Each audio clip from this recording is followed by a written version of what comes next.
कृष्ण कृष्ण कृष्ण हरे हरे, हरे राम राम राम हरे हरे।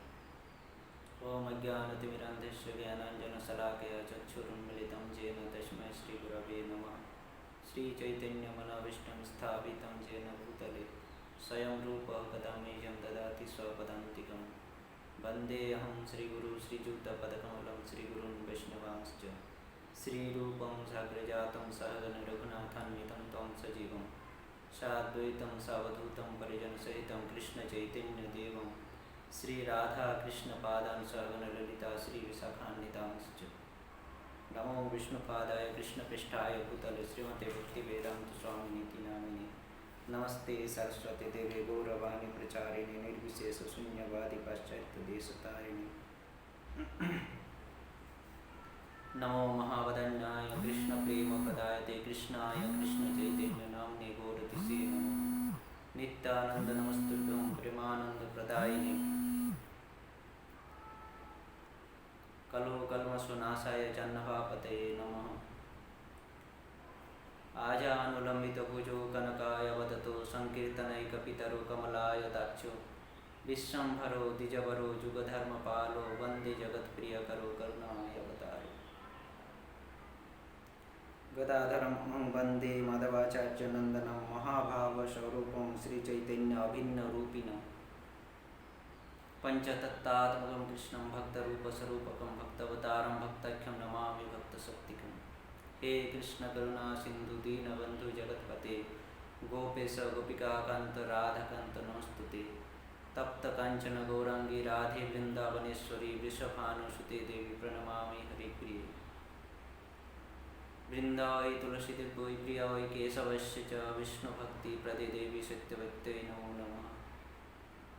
वाञ्छाकल्पतरुभ्यश्च कृपा सिन्धुभैव च पतितानां पावनेभ्यो वैष्णवेभ्यो नमो नमः। जय श्री कृष्ण चैतन्य प्रभु नित्यानंद श्री अद्वैत गदाधर शिवासादि गौरभक्तवृंद। हरे कृष्ण कृष्ण कृष्ण हरे हरे, हरे राम राम राम हरे हरे। हरे कृष्ण हरे कृष्ण। तो इस बैसाखी अमावस्या तिथि के दिन महाप्रभु के एक महान पार्षद महाप्रभु के महान पार्षद अंतरंग पार्षद का आविर्भाव हुआ था। आज के दिन, आज इस बैसाखी अमावस्या तिथि यानी बैसाख महीना के अमावस्या तिथि के दिन महाप्रभु के एक महान पार्षद गदाधर पंडित, श्रील गदाधर पंडित का आज आविर्भाव तिथि है। हम लोग जो पंचतत्व देखते हैं, पंचतत्व विग्रह या पंचतत्व का जो चित्रपट आलेख्य फोटो जो देखते हैं, उसमें हम देखते हैं बीच में महाप्रभु श्री कृष्ण चैतन्य, उसके बाद महाप्रभु के दाएं नित्यानंद प्रभु, श्री कृष्ण चैतन्य प्रभु नित्यानंद। नित्यानंद प्रभु के दाएं है अद्वैत, श्री कृष्ण चैतन्य प्रभु नित्यानंद श्री अद्वैत।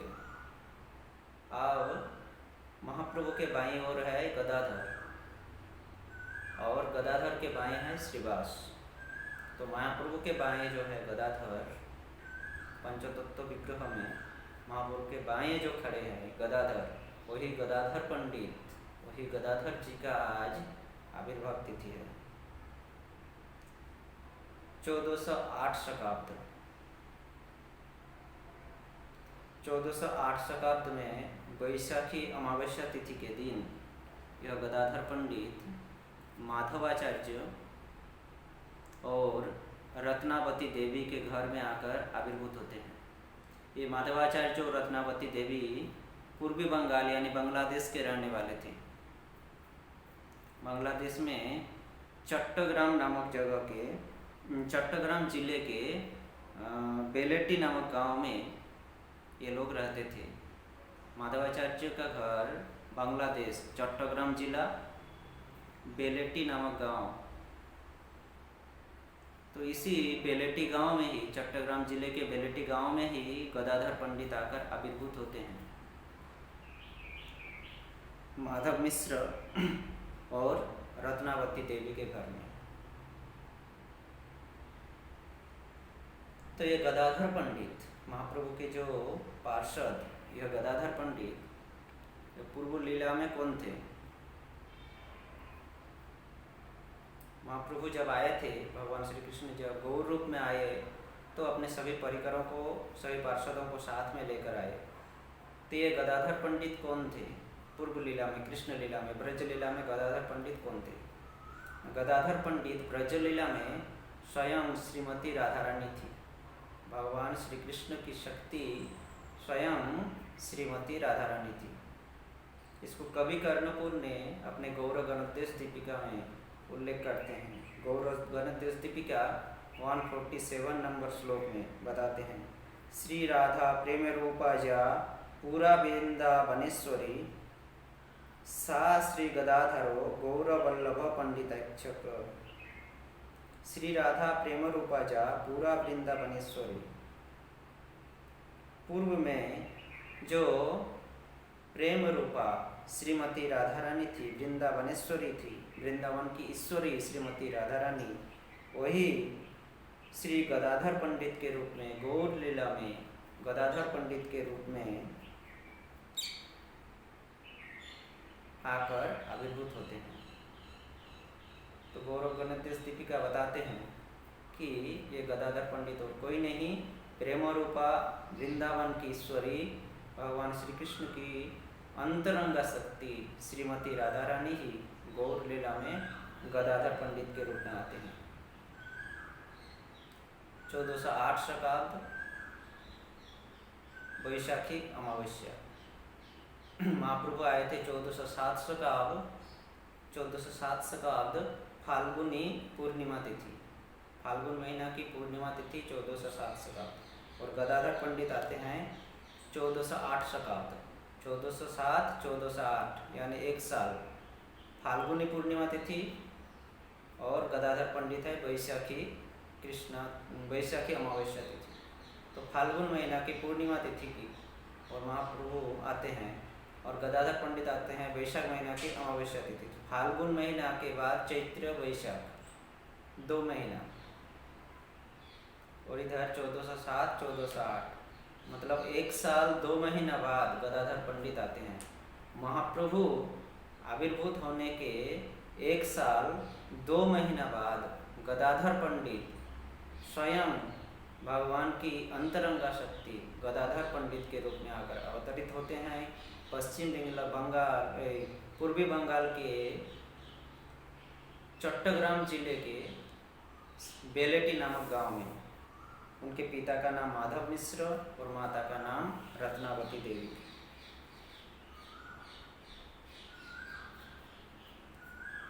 तो ये माधव मिश्र और रत्नावती देवी पूर्वी बंगाल से बाद में पश्चिम बंगाल के नदिया जिले के मायापुर गांव में आकर बस गए। गंगा नदी के तट में मायापुर में आकर अपना निवास स्थान बनाकर यहीं पर रहने लगे। उस समय नवद्वीप शिक्षा का एक प्रधान केंद्र माना जाता था। बाहर से बहुत जगहों से लोग शिक्षा ग्रहण करने के लिए नवद्वीप में आते थे। खास करके संस्कृत और व्याकरण का मुख्य केंद्र यह नवद्वीप था।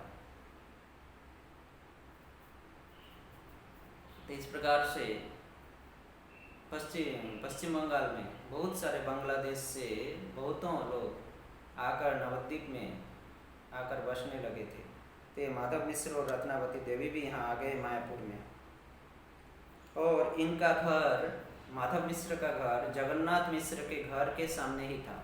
अभी हम लोग जो जाते हैं, महाप्रभु का जो आविर्भाव स्थान है, जन्म स्थान मायापुर में, इस्कॉन मंदिर से थोड़ी आगे जाएंगे तो आता है महाप्रभु का जन्म स्थान, जिसको जोगपीठ कहते हैं, जहाँ पर आकर भगवान स्वयं अवतरित हुए। वो जोगपीठ, वो महाप्रभु के पीठ स्थान, जन्म स्थान, वही है जगन्नाथ मिश्र और सची देवी का घर। और जगन्नाथ मिश्र और सची देवी के घर के सामने ही है श्रीवास अंगन। वहीं पर हम लोग मिलता है, हम लोग को दर्शन मिलता है श्रीवास अंगन, अद्वैत भवन, गदाधर अंगन, वहीं पर। तीनों अद्वैत आचार्य श्रीवास ठाकुर और गदाधर, श्रीवास पंडित, गदाधर पंडित, अद्वैत आचार्य, तीनों महाप्रभु के मतलब जगन्नाथ मिश्र के घर के सामने ही उन लोगों का घर था। तो इस प्रकार से वे लोग माधव मिश्र और रत्नावती अपने पुत्र गदाधर को लेकर मायापुर में आकर रहने लगे और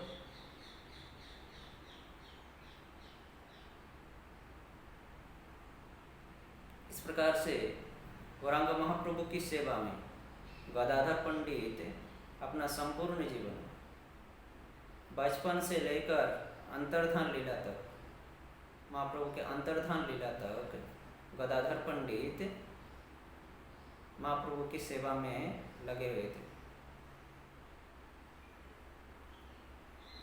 महाप्रभु के साथ रहकर गदाधर पंडित सेवा करते थे महाप्रभु की। महाप्रभु स्वयं गदाधर पंडित से भागवत सुनते थे, भागवत श्रवण कराते थे महाप्रभु को गदाधर पंडित, और भी विभिन्न प्रकार की सेवाएं महाप्रभु की किया करते थे गदाधर पंडित। सन्यास से पहले भी गदाधर पंडित महाप्रभु के साथ साथ रहा करते थे। तो ये श्रीमती राधा रानी जो कि भगवान श्री कृष्ण की अंतरंगा शक्ति है, श्रीमती राधा रानी नारी स्वरूपा है। तो श्रीमती नारी स्वरूपा है, उनका शरीर स्त्री का शरीर है, नारी का शरीर है। तो वह भी गदाधर पंडित के रूप में जब आए तो पुरुष अवतार में, पुरुष का शरीर लेकर किस प्रकार से अवतरित होते हैं, क्यों अवतरित हुए, तो इसका वर्णन शास्त्रों में व्याख्या करते हैं। वैष्णव कवियों ने इस प्रकार से वर्णन किए हैं, नरोत्तम दास ठाकुर और भी आगे बहुत सारे वैष्णवों ने इस प्रकार वर्णन किए हैं। वैष्णव कवियों में बताते हैं कि श्रीमती राधा रानी बचपन से ही क्या करती थी,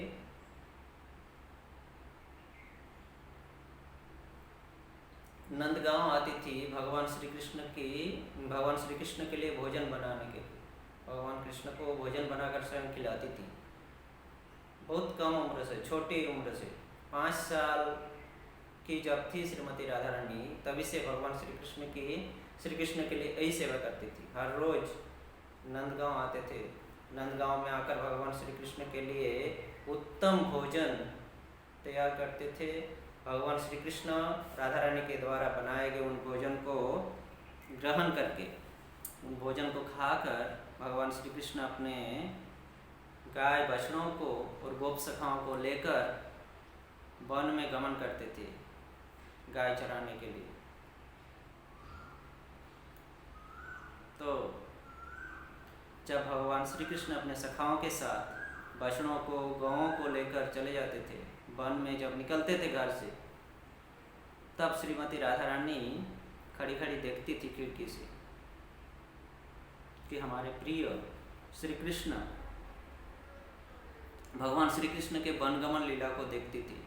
और वह मन ही मन सोचती थी, वो देखती रहती थी किस प्रकार से बच्चों के साथ खेलते हुए, अपने सखाओं के साथ से खेलते हुए, कोई सखा उनके कंधों में चढ़ रहे हैं, कोई उनके पीठ में चढ़ रहे हैं, बांसुरी बजा रहे हैं, गाय बछड़ा सब दौड़ रहे हैं, इधर उधर भाग रहे हैं, और उनके खूरों से, गायों बछड़ों के खूरों से ब्रज की रेती, रण, धूल हवा में उड़ रही है, और वह धूल आकर क्या हो रहा है, भगवान श्री कृष्ण और उनके सखाओं के शरीर को ढक रहा है, वह धूल शरीर में लग रहा है। इस दृश्य को देखकर श्रीमती राधा रानी फुट फुट कर रोती थी, अपने दुख को प्रकाश करती थी विधाता से, कहती थी, हे काश मुझे नारी का स्वरूप क्यों दिया, स्त्री का शरीर क्यों दिया, क्योंकि मैं इस स्त्री का शरीर लेकर, इस नारी का शरीर लेकर मैं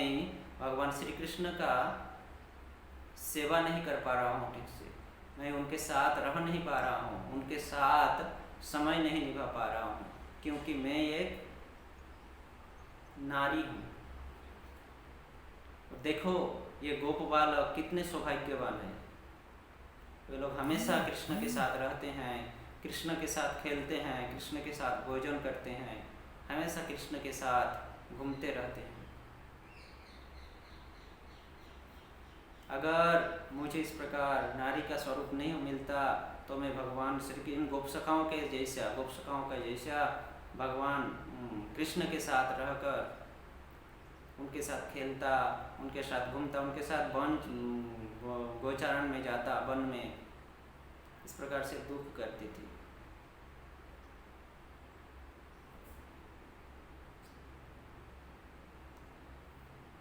नरोत्तम दास ठाकुर ने भी वर्णन किए हैं। जावट में जब श्रीमती राधा रानी थी अपने ससुराल में, अभिमन्यु आयन घोष के साथ जब विवाह होती है श्रीमती राधा रानी की, तो जावट में जटिला और कुटिला उनको घर से निकलने नहीं देती थी। तो उस समय की लीलाओं को नरोत्तम दास ठाकुर वर्णन किए हैं, तो उसको हम लोग अभी श्रवण करेंगे। नरोत्तम दास ठाकुर कह रहे हैं, हे दे हे नागर बर सुनो हे मुरलीधर निवेदन करी तुआ पाए। हे नागर वर, भगवान श्री कृष्ण कह रहे हैं, हे नागर वर, नागरों में श्रेष्ठ, सुनो हे मुरलीधर, हे मुरलीधर, हे नागरों के श्रेष्ठ, निवेदन करी तो पाए, आपके चरणों में मैं निवेदन करता हूँ। कौन कह रहे हैं? श्रीमती राधा रानी। श्रीमती राधा रानी के भाव को नरोत्तम दास ठाकुर यहाँ पर वर्णन किए हैं। हे नागर वर, नागरों के श्रेष्ठ, हे मुरलीधर, मैं आपके चरणों में निवेदन करता हूँ। चरण नखर मणि जन चांदेर गाथनी भालो शोभे आमार गलाय। आपके चरण में जो नख है वह मणि के समान चमक रहा है। जन चांदेरो गाथुनी, उसको देखकर लग रहा है चंद्रमा। आपके पैरों में, दोनों पैरों में 10 नख और 10 नख में 10 चंद्रमा आकर ज्योति किरण प्रकाश कर रहा है, उसमें लगे हुए हैं। 10 नख में 10 चंद्रमा आकर बैठे हुए हैं और उससे किरण प्रकाश उत्पन्न कर रहा है। भालो शोभे हमारा गलाय। यह मणि, यह मोती अगर हमारे गले में होता तो कितना न शोभायमान होता है। श्रीदाम सुदाम संगे जखन बने जाओ रंगे तखन आमी दुआरे दाड़ाए।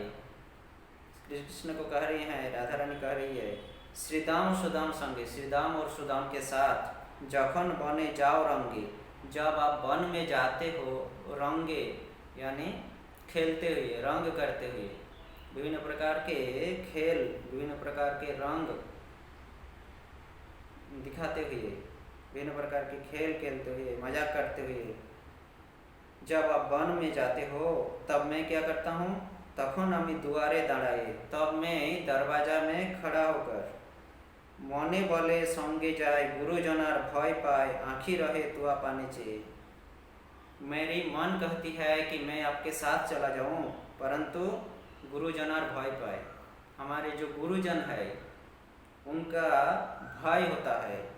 आँखी रहे तुआ पानी चाहिए, मेरा आँख, मेरा नयन, मेरा आँख तुम्हारी ओर दृष्टिपात करते रहता है, तुम्हारी ओर देखता रहता है, तुम्हारी इस वनगमन लीला को देखती रहती है मेरी आँख। तुआ बंधु पड़े मने चाय वृंदावन पाने एलाइले केस नहीं बांधी। हे बंधु, हे बधु, तुआ बंधु बोधु, तुआ बोधु पड़े मने, हे बधु, हमेशा आपका याद आता है। आप जब वन में चले जाते हो अपने सखाओं के साथ तो हमें हमेशा इसकी याद सताती रहती है। चाय वृंदावन पाने में वृंदावन की ओर देखता रहता हूँ। एलाइले केस नहीं बांधी, अगर मेरा केस, अगर मेरी केस, मेरी बाल एलाइले यानी बिखर जाता है तो मैं उसको बांध नहीं पाता हूँ,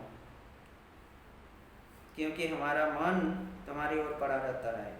रंधन सलाते जाए तुआ बंधु गुण गाय धुआर छलना कोरी कांदी। जब मैं रंधन करने के लिए जाता हूँ, ये जावट की घटना बता रही है, जावट की लीला नरोत्तम दास ठाकुर यहाँ पर वर्णन कर रहे हैं। श्रीमती राधा रानी जब रंधन करने के लिए जाती थी तो वहाँ पर भगवान श्री कृष्ण की याद हमेशा सताती थी, उसको विरह। तो वह रो नहीं पाती थी, क्योंकि घर में जटिला और कुटिला थी, उनकी सास और उनकी ननद। तो जटिला और कुटिला के भय से वो रो नहीं पाती थी, कृष्ण कृष्ण कृष्ण कहकर पुकार नहीं पाती थी, रो नहीं पाती थी। धुआं छलना करी कांदी। उस समय क्या करती थी राधा रानी? सूखी हुई लकड़ियों को पानी डालकर गीला करके उसमें आग लगाने की प्रयास करती, जलाने की प्रयास करती थी, परंतु वो जलती नहीं थी, धुआं फेंकती थी। तो उस धुआं की छलना करके, धुआं का आश्रय लेकर श्रीमती राधा रानी रोती थी। वही कहते हैं, रंधन सालाते जाए तुआ बंधु गुण गाए, धुआं छलना करी कांदी। जब मैं रंधन करने के लिए जाता हूँ रसोई में, तो तुम्हारी याद से मैं तुम्हारा गुण गाता रहता हूँ और उससे मुझे रोना आता है। तुम्हारे गुण को जब मैं गाता हूँ अपने मन ही मन, तो उससे मुझे रोना आता है। तो मैं धुआं का आश्रय लेता हूँ। धुआं रे छलना कोरी कांदी, धुआं का आश्रय लेकर मैं रोता हूँ। मोनी न मानिक न आंचले बेंधे रहो, आंचले बांधिले रहो, फूल नाव जे कैसे करी वैसे। तुम तो कोई मोती नहीं हो, मानिक्य नहीं हो कि मैं अपने आंचल में बांध कर रखूं। फूल नाव जे कैसे करे वैसे। तुम कोई फूल नहीं हो कि मैं उसको तोड़कर अपने केस में, अपने बाल में उसको लटका के रखूं। नारी ना कोरी तो विधि, तुआ है न गुणोनिधि, लोहिया बेड़ातम देसे देसे। अगर विधि ने मुझे नारी नहीं करती, नारी का शरीर नहीं देती, तुआ है न गुणोनिधि, तो तुम्हारे जैसा एक गुणनिधि को, तुम्हारे जैसे गुणनिधि को मैं अपने साथ लेकर, लोहिया बेड़ातम देसे देसे, अपने साथ लेकर मैं देश देश में भ्रमण करता रहता। अगुरु चंदन होइताम तुआ अंगे माखा रोइताम, घामिया पोड़िताम तुआ पाए। अगर मैं अग्रु हो जाता, चंदन हो जाता, इस नारी का शरीर धारण न करके विधि अगर मुझे चंदन और अग्रु का रूप बनाता, चंदन और अग्रु का रूप देता, तो मैं आपके शरीर में लगा रहता और पसीने के रूप में, घामिया पोड़ितम तो पाए, और पसीने के रूप में पिघल कर तुम्हारे चरणों में मैं गिरता। कि मोर मनेर साथ बामन हुए चांदे हाथ, विधि की पूरा वे साथ हमार। फिर राधा रानी कह रही है कि मोर मनेर साथ बामन हुए चांदे हाथ। फिर राधा रानी कह रही है, ये मैं क्या सोच रहा हूँ, यह मेरा किस प्रकार की सोच हो रही है मन में। जिस प्रकार एक बामन है चांदे हाथ, एक ब्राह्मण चंद्रमा को छूने का लालच करता है, चंद्रमा को स्पर्श करने का लालच करता है। बामन है चांदे हाथ, एक ब्राह्मण, एक लालची ब्राह्मण जिस प्रकार चंद्रमा को स्पर्श करने का, चंद्रमा को छूने का, चंद्रमा को पकड़ने का लालच करता है, उसी प्रकार मेरा यह मन की लालच है। क्या विधि मेरी इस आशा को पूरा करेगा? विधि के पूरा बे साध हमार, क्या विधि हमारी इस आशा को पूरा करेगी? नरोत्तम दास कय सुनो वह दयामय, तुम्हें आमाय ना छाड़ी हो दया। नरोत्तम दास ठाकुर प्रार्थना कर रहे हैं राधा रानी की इस वर्णना को, इस वर्णन को, इस विरह भाव को वर्णन करने के बाद नरोत्तम दास ठाकुर भगवान के चरणों में निवेदन कर रहे हैं। नरोत्तम दास कय सुनो वह दयामय, तुम्हें आमाय ना छाड़ी हो दया। नरोत्तम दास कह रहे हैं, हे दयामय सुनो, तुम्हें आमाय ना छाड़ी हो दया, आप मुझ पर दया करो, मुझे छोड़ नहीं दो। जे दिन तुम्हार भावे हमारा परान जावे, से दिन दियो पद छाया। जिस दिन तुम्हारा स्मरण करता हो, जिस दिन मैं आपके भाव से, आपके भाव को स्मरण करते हुए मैं अपना प्राण छोड़ूंगा, हमारो प्राण जावे, मेरा प्राण जाएगा, उस दिन से दिन दियो पद छाया। हे प्रभु, उस दिन आप अपना चरण, अपने पद छाया, पैरों की छाया, चरणों की छाया मुझे देना, यानी चरण में आश्रय देना। इस प्रकार यहाँ पर नरोत्तम दास ठाकुर वर्णन करते हैं कि श्रीमती राधा रानी किस प्रकार की इच्छा करती थी, हमेशा भगवान श्री कृष्ण से मिलने के लिए, भगवान श्री कृष्ण के साथ रहने के लिए, भगवान श्री कृष्ण के साथ रहकर उनकी सेवा करने के लिए। तो इस प्रकार के मनों के भावों को अंतर्जामी भगवान श्री कृष्ण समझ गए थे। राधा रानी जो इस प्रकार की प्रार्थना कर रहे थे, इस प्रकार के भाव को जो व्यक्त कर रहे थे भगवान श्री कृष्ण को, मन ही मन पुकार रही थी, रो रही थी इस प्रकार से धुआं का आश्रय लेकर। जावट में अपने ससुराल सास और ननद के भय में धुआं का आश्रय लेकर इस प्रकार से रो रही थी और मन के भाव को व्यक्त कर रही थी भगवान श्री कृष्ण के चरणों में। तो भगवान इस विरह भाव को समझकर श्रीमती राधा रानी को इस गौर लीला में, भगवान श्री कृष्ण जब गौर रूप में आए तो श्रीमती राधा रानी को भी एक पुरुष का शरीर देकर अवतरित करते हैं और वही श्रीमती राधा रानी गदाधर के रूप में नारी का शरीर त्याग करके पुरुष के शरीर में आकर, वही स्वयं श्रीमती राधा रानी गदाधर के रूप में आकर आजीवन काल तक महाप्रभु की सेवा करते रहे, महाप्रभु की सेवा में रहते थे। हम लोग आगे देखेंगे और गदाधर पंडित के वर्णन में तो क्षेत्र संन्यास लिए थे, फिर भी महाप्रभु की सेवा को क्षेत्र संन्यास से भी बड़ा महाप्रभु की सेवा को मानते थे। चैतन्य चरितामृत में कहते हैं, वर्णन है, गदाधर पंडित कह रहे हैं, क्षेत्र संन्यास जाओ मोर रसातल, मेरा क्षेत्र संन्यास रसातल में चला जाए, परंतु मैं आपकी सेवा को नहीं छोड़ने वाला हूँ, मैं आपका साथ ही रहने वाला हूँ, आपका साथ नहीं छोड़ने वाला हूँ, महाप्रभु को कह रहे हैं। तो ये गदाधर पंडित वही श्रीमती राधा रानी को कृष्ण लीला में, जब श्रीमती राधा रानी थी, जो गुरुजन उनको घर से बाहर नहीं निकलने देती थी, कृष्ण की सेवा में कृष्ण से मिलने के लिए नहीं देने जाती थी, वही गुरुजन इस कली युग में, वही गुरुजन जब आते हैं, श्रीमती राधा रानी जब गदाधर के रूप में आते हैं, तो वही गुरुवर्ग, वही गुरुजन यानी माता पिता इत्यादि, वही गुरुजन हमेशा चाहते थे कि गदाधर पंडित निमाई के साथ रहें, गदाधर पंडित हमेशा निमाई के साथ रहें, क्योंकि गदाधर पंडित ही निमाई का प्राण है, निमाई का जान है। इस प्रकार से बहुत सारी लीलाएं हैं, उसको हम लोग देखेंगे आगे कि क्यों ये गुरुजन हमेशा गदाधर पंडित को निमाई के साथ रखने के लिए, निमाई के साथ रहने के लिए आज्ञा देते थे, निर्देश देते थे।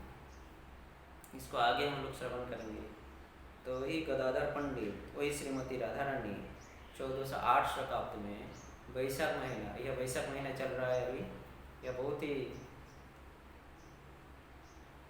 पुण्य हमारे लिए बहुत ही महत्वपूर्ण एक महीना है, बहुत ही महत्व है ये इस महीना का, वैशाख महीना का। अक्षय तृतीया जैसे व्रत है, बहुत से हम लोग आगे सुने हैं, श्रवण किए हैं वैशाख महात्म्य। स्कंद पुराण में इस वैशाख महीना की महिमा गाए हैं। स्कंद पुराण में पहला 25वां अध्याय में, 25 अध्यायों में स्कंद पुराण में इस वैशाख महीना की महिमाओं का वर्णन किए हैं।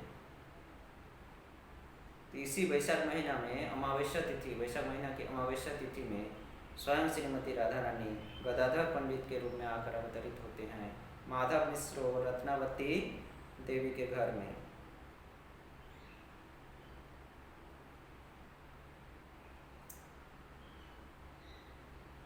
तो इस प्रकार से गदाधर पंडित आकर भगवान महाप्रभु की लीलाओं में अंश ग्रहण करते हैं। और यहाँ तक नहीं, ये गदाधर पंडित महाप्रभु की अंतिम मतलब अंतर्धान लीला तक सेवा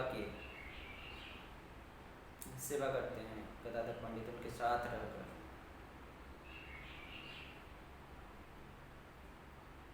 तो आगे हम लोग वृंदावन दास ठाकुर ने चैतन्य भागवत में बहुत सारी लीलाओं को बताते हैं, बहुत सारी लीलाओं का वर्णन किए हैं चैतन्य भागवत में, मधुर मधुर लीलाओं को गदाधर पंडित और अद्वैत आचार्य जी के साथ। गदाधर पंडित की बहुत मधुर मधुर लीलाएं हैं, उनको हम लोग आगे श्रवण करेंगे। तभी हम लोग गदाधर पंडित के पूर्व जन्म यानी परिचय को श्रवण किए, बाद में हम लोग गदाधर पंडित की लीलाओं को श्रवण करेंगे।